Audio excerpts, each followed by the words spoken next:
Thank you so much for the introduction, Dan, and also thank you for inviting me along to participate in this working group. So as Dan mentioned, my talk today is sort of focusing on the response of tropical ecosystems, particularly tropical forests, to early European colonization, Spanish and Portuguese colonization in the tropics broadly, with a focus on the Asia Pacific. The work that I'm presenting today is part of Patrick Roberts' ERC-funded Anthropocene project out of the Max Planck Institute for the Science of Human History. So when Dan invited me to give a talk for this group, I had never heard of it before, I'm ashamed to say, and I looked up the goal of it, and that's to reconstruct the long legacies of pre-Anthropocene human impacts. And that got me thinking, one of the main things that came to mind with this goal is when does the Anthropocene actually begin? And this, of course, is very debated theoretically at the moment. The dominant perspective, as proposed by the working group on the Anthropocene, published in this paper in 2017, is that the Anthropocene begins in the mid-20th century with the first appearance of a clear synchronous signal of the transformative influence of humans on key physical, chemical, biological processes at the planetary scale. And this is commonly referred to as the Great Acceleration. But as many of you know, this is quite debated. In particular, William Ruderman came back from that paper, sort of identifying three key issues with this definition. And one of these issues is the fact that major human alteration of the Earth's environment, as Dan mentioned in the introduction, long preceded the 1990s. So he uses examples such as megafauna extinction, extensive deforestation, and the creation of new anthropogenic landscapes such as rice fields to suggest that rather than use a static Anthropocene epoch, we should rather use an informal, inflexible Anthropocene with a little a to sort of avoid the constraints of having this time delimited Anthropocene period. Other researchers, including prominent Anthropocene researchers such as Mark Maslin and Simon Lewis, have suggested that the start of the Anthropocene should be marked by the instigation of the European colonial period, beginning at the start of the 16th century.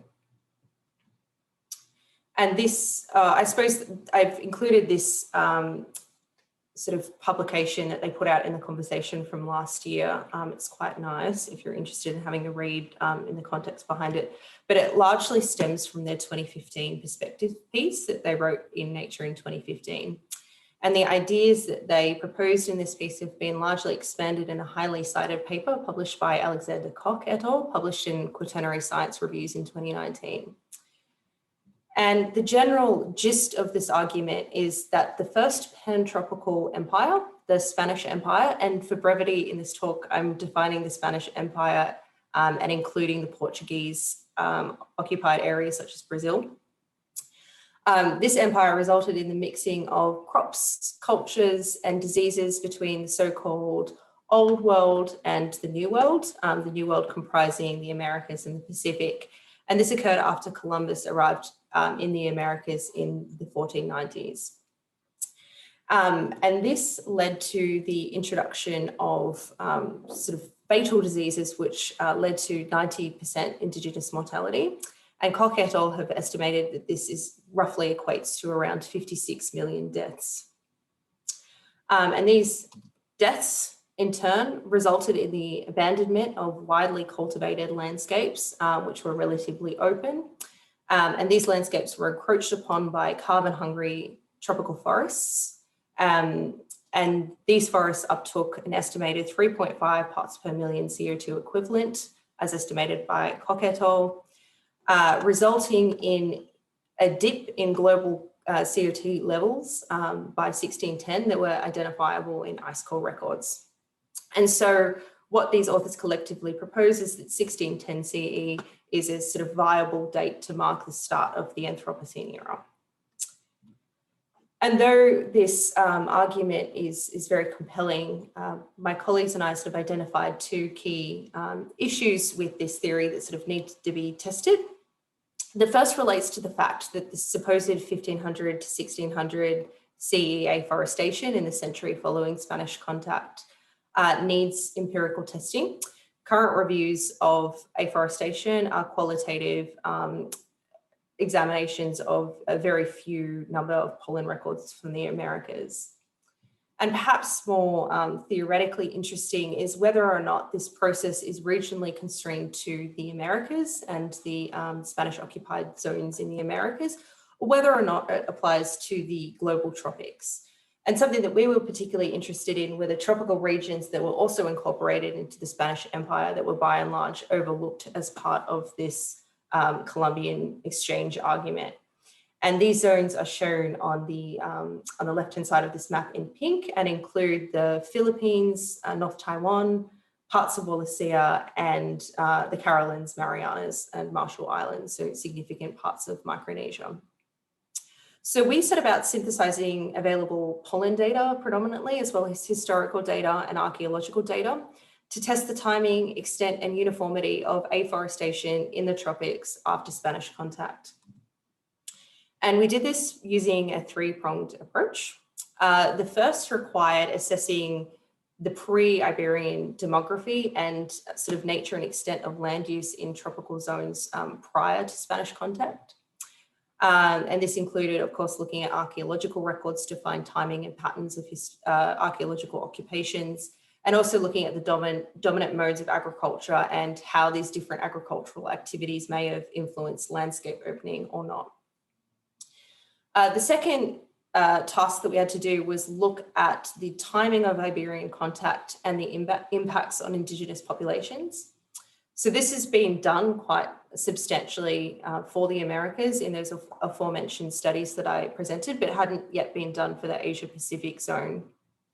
So we reviewed data to look at the timing of contact, which was quite heterogeneous across the Asia Pacific, and the timing of disease introduction, the impact of these diseases on Indigenous populations.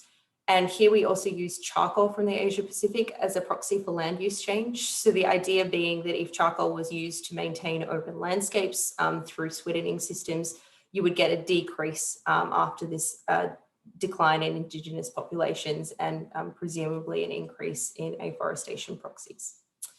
And then the final piece of the puzzle was to then, of course, assess forest response. And we did this differently for the American regions of the world versus the Asia Pacific due to the different availability of data, which is something we should probably talk about in the conversation at the end of this talk. So we're looking at shifts in the plant functional groupings as sort of a proxy for major shifts in habitat type. And we also used ratios of non-arboreal pollen to arboreal pollen, grass to forests, as a sort of a key simple proxy to assess an afforestation response. So these maps show the summarized results of the studies for the American sites. I won't dwell on this slide for too long, but we'll highlight parts that are relevant to the Asia Pacific sites and parts that are also relevant to the Anthropocene argument. So the two maps show the same sample points. The circular points show the location of the different pollen records that were assessed as part of this study. And the left-hand map shows the relationship between the spatial distribution of these points and the tropical claimed regions of the Spanish Americas, which are shown in the pink shading. The blue shading on this map shows key pre-Spanish cultural zones, including Amazonian dark earths, sort of the location of the Mayan polities, the Triple Alliance, and the Inca. The map on the right-hand side, on the other hand, shows the relationship between these sample sites and the contemporary natural ecoregion in which they occur. So 50% of the pollen records that we assessed from the Americas came from rainforest sites, 5% came from dry forest sites, 5 sites came from dry forests, 3 from montane forests, and 6 from savanna ecoregions. So if you note sort of the location of the points relative to the Spanish Americas, you'll see that there's quite a strong spatial bias in the better quality data that we were able to analyze for this study. And there's a bias towards the Andes and also coastal zones. And unfortunately, there's not a lot of records available from these sort of key Iberian zones. In terms of the results of our analyses, the different color of the pollen records indicates the different afforestation responses. And I'll just draw your attention to 3 colors. So first of all, the red dots, of which there are only 2, are the only records that show a clear signal of afforestation after Spanish contact. However, there were 9 other sites shown by the blue dots that were classified as showing minor or uncertain afforestation after Spanish contact. I can talk about the methodology that we use to determine this later on if you're interested, but I've excluded it from this talk. Interestingly, approximately half the sites that we assessed from the Americas showed afforestation in the time period leading up to the colonial period. And in many cases, this afforestation exceeded in scale the magnitude of afforestation that we saw in the Spanish period, which was quite interesting. Oh, and I will note just on this slide that the 2 sites that did show an afforestation response after Spanish contact, one came from seasonally dry tropical forest and the other one came from a tropical savanna ecoregion. So neither of them were from tropical rainforest biomes. In terms of our results for the Spanish Pacific, I'll first run through the demographic shifts after colonial contact. So population declines are just overlain on this image by the red text.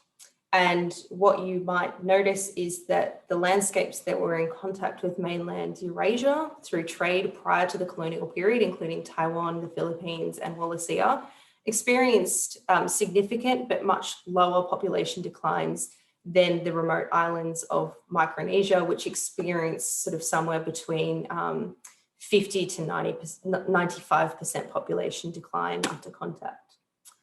Our review of land use cultivation across the region shows that it was relatively extensive, though of course variable in places such as the Philippines. And cultivation comprised things like swidding, terracing, and irrigation for rice, taro, and yam very broadly across the area.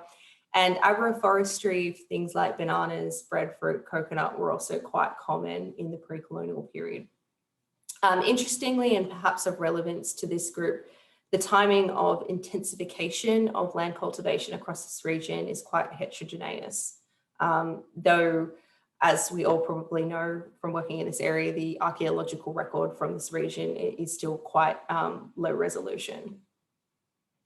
So in terms of the afforestation response that we see in the Asia Pacific, I've annotated the maps with circles to represent the pollen records, and here's squares represent charcoal responses. And you might note that the sites that I talked about as being connected to the Eurasian mainland showed either no afforestation or in fact a deforestation response after colonial contact.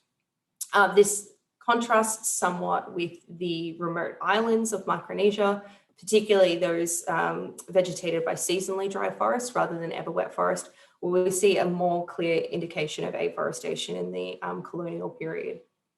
I will note that all of the data underlying the Spanish in Asia Pacific zone is quite poorly resolved. So we have a lot of work to do on our records from this part of the world. But sort of the general conclusions that we can make from this study is that there's no conclusive evidence for that 1610 CE spike, and indeed no conclusive evidence that European colonization is indeed a sort of a distinct start date for the Anthropocene. And the data rather support the Anthropocene as a long-term process that is biologically, climatically, and culturally contingent, as I'll talk to in the next couple of slides.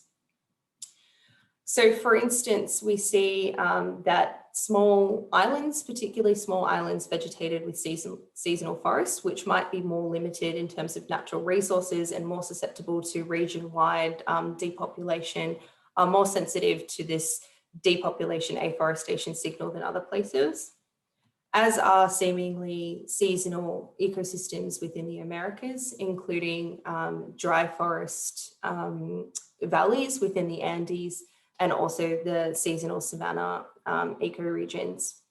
And this might relate to the fact that these particular seasonal types are more sensitive to shifts in precipitation and fire as they sit closer to thresholds for ecological reorganization than, for example, ever wet forests, which appear to show a more stable response to this colonial period. Though coupled with this idea of potential precipitation thresholds is also the idea that these dense ever wet forests may have been more subjected to or more productive for agroforestry than other types of land use, for example, swiddening. And recent research from the Amazon has highlighted that in many cases, agroforestry won't actually impact forest canopy, but it will impact the composition of forests.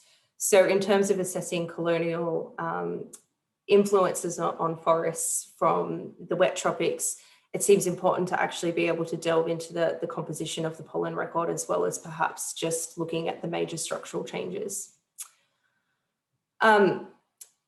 Additionally, one of the reasons why we might not have seen an extensive afforestation or deforestation response in the ever wet lowland tropics is the fact that the historical record indicates that the Spanish in many cases had extreme difficulties in accessing dense ever wet rainforests relative to other ecoregions. Montane forests also show a lack of afforestation or even a deforestation response after contact, and this may be accounted for by the differential social political elements of the less agriculturally viable zones in the uplands than the lowlands. And an example of this may be represented in the Philippine highlands near to the famed Ifugao rice terraces, which many of you may have visited. One of the charcoal records from the vicinity of these rice fields shows an increase in charcoal after the colonial period, which here is indicated by the red line. And this may reflect land use intensification as local populations shifted from the lowlands to the highlands in response to Spanish intrusion in the lowlands. And this is sort of demonstrated in the archaeological record by work undertaken by Stephen Acabado and colleagues, including this paper that is published in the Journal of Field Archaeology in 2019. Similar demographic shifts may also be reflected in other places that were particularly difficult for the Spanish to occupy, or zones that they considered to be less economically viable. So overall, this idea cautions against the narrative of mass and total loss of Indigenous populations and their land use after Spanish contact. So rather than a mere decline in population, what we may see is a shift in demographics to places that might have been more difficult for the Spanish to control. And it's also notable to point out that most of the records that we have on population change derive from zones that were pretty heavily influenced by colonial settlements. With all of these sort of ideas said, it is important to recognize that sort of I'm making them with a high degree of uncertainty, because the time depth data for these records, which I can show you if you're interested, is still pretty poor. There's also a couple other issues that the study highlighted. So there's a bias towards undisturbed sites for paleoclimate purposes, and these paleoclimate records are often repurposed for assessing things like afforestation, which sort of indicates that perhaps we need to specifically target sites that had these high pre-Spanish populations or pre-colonial populations for undertaking these types of analyses. There's also a bias towards obtaining very old records that sort of identify first human contact rather than those focused on periods of land use intensification, which means that there's often problems with the sampling and temporal resolution, particularly in the upper 2000 years. And finally, and I think this is something that Dan may have alluded to, is that the tops of records are often missing. And anyone that works with lake sediments will know that it's quite difficult to obtain an undisturbed lake superficial sediment sample.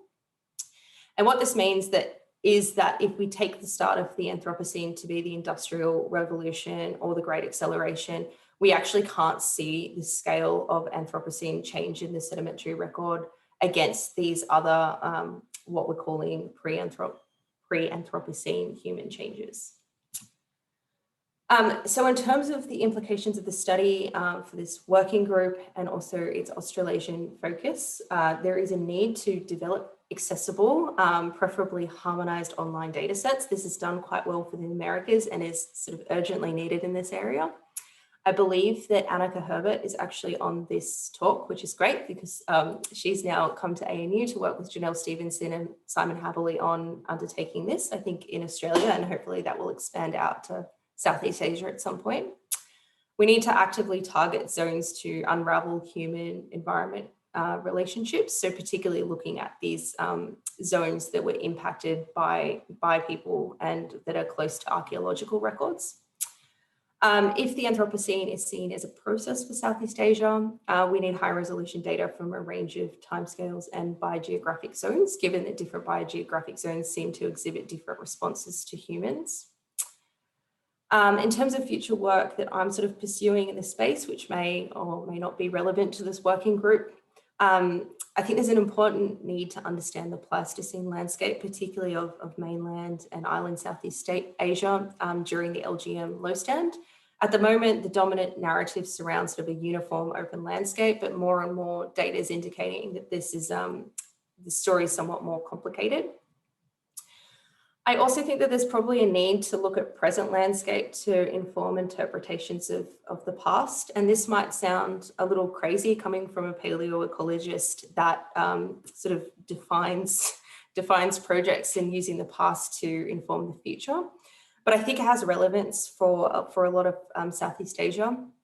So for instance, we know that in mainland and island Southeast Asia, there are many highland zones here shown in pink, where we know that between 15 and 30 million people still engage in active traditional Swidden practices. And so examining sort of the present fingerprint of these practices on the landscape might be quite useful for tracing the origins and intensification of this style of cultivation further back in time. Another thing that I'm sort of interested in doing is expanding sort of the work undertaken in this study focused on the Spanish Empire to include more proxies and also sort of expand it across the paleotropical region, sort of potentially including things like geochemistry and erosion rates and things like that. So if that's something that people are interested in, it would be great to have a talk about that. So with that all said, I will just acknowledge my wonderful colleagues who contributed to the work that I presented today. And thank you all so much for joining in for this talk. Thanks, Rebecca. That was wonderful. Thank you. I really do appreciate you sharing that, given that that's in prep to be published very shortly. So it's very kind of you to be so generous with that. Does anybody have any questions before we move on? I know we're already kind of running over time, but if anybody has any questions, now is the time.